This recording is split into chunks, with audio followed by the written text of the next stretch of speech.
Bismillahirrahmanirrahim, étudiants et étudiantes des universités, école supérieure, maths supérieure, maths spé,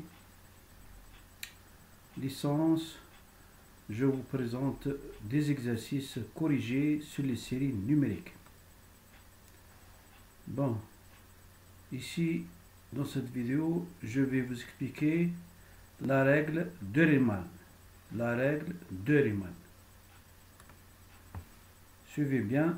Qu'est-ce qu'elle dit la règle de Riemann? Soit UN une suite de réels positifs et A un réel.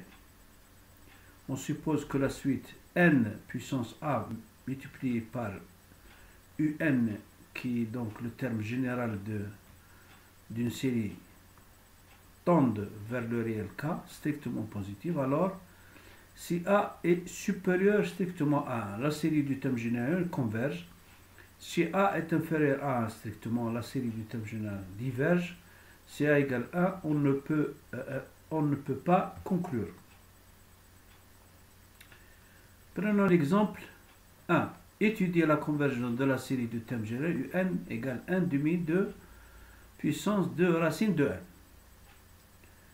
1. En utilisant la règle de Riemann, on écrit donc n à la puissance 2.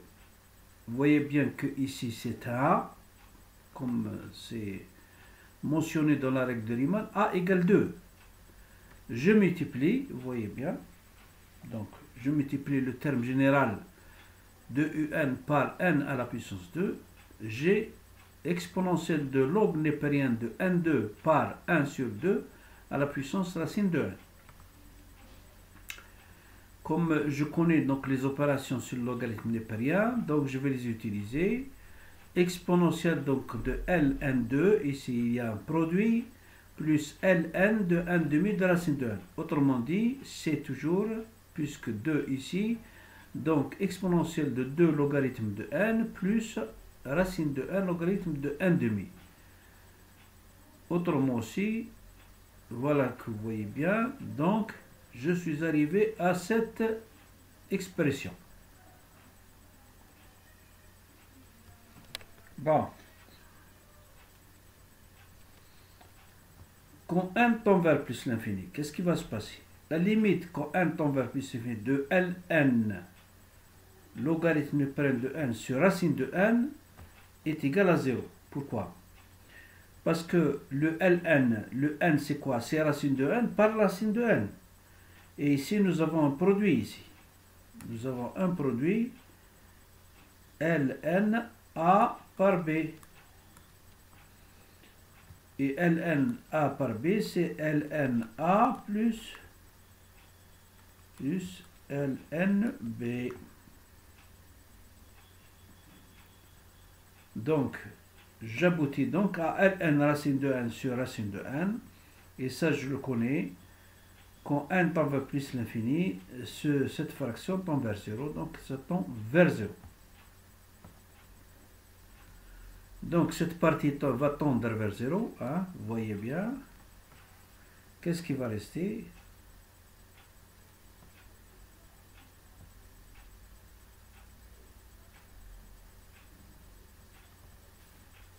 Il va rester donc moins racine de n par log népérien de 2. Alors, et par conséquent, soit la limite ln sur racine de n égale 0, et par conséquent, la limite de l'expression n au carré par un égale 0. Par comparaison, une série de Riemann convergente, sigma de un est convergente. Le deuxième exemple, soit alpha bêta 2 réels, on étudiera les séries sigma de un pour n égale ou supérieur à 1 de cette expression un égale 1 sur n à la puissance alpha par ln de nombre n à la puissance bêta. Étudier le cas où alpha supérieur à 1, on posera gamma égale 1 plus alpha sur 2. Deuxièmement, étudier le cas où alpha est inférieur à 1. Bon.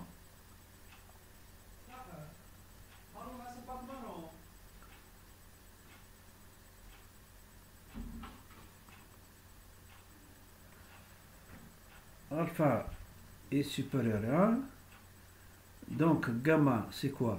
Si alpha est supérieur à 1, ça veut dire que gamma qui est égal à 1 plus alpha sur 2 est supérieur à 1. Et par conséquent, alpha est supérieur à gamma. Je vais donc multiplier donc l'expression qui est donnée dans l'exercice n alpha par ln à la puissance bêta par n gamma, mais à condition que gamma soit inférieur à alpha. Voilà. Je vais avoir cette expression et cette expression. Donc j'aboutis donc alpha supérieur à gamma. Lorsque n tend vers plus l'infini, qu'est-ce qui va se passer? La limite de cette expression tend vers 0. Donc pour n assez grand, on a l'inégalité, cette inégalité, et par contre cette autre inégalité. Ici, ça va apparaître une série de Riemann avec gamma qui est supérieur à 1. Pourquoi? Et par comparaison avec une série de Riemann convergente, gamma est supérieur à 1, la série sigma de UN est convergente. Dans le cas où gamma est inférieur à 1, 1 moins alpha est supérieur à 0, donc alpha est inférieur à 1. Je vais donc multiplier par n dont l'exposant est égal à 1. Je vais avoir donc n 1 moins alpha. Je vais remonter le n alpha devient moins alpha. J'aurai cette expression. Et comme ça c'était positif, tend vers plus l'infini. Lorsque n tend vers plus l'infini. Donc pour n assez grand, cette expression, qu'est-ce qu'elle va être supérieure à 1 sur n, et 1 sur n, ça me rappelle donc la série harmonique qui est divergente. Par comparaison avec une série de Riemann divergente, série harmonique, sigma de un pour n égal ou supérieur est divergente. Je vous remercie.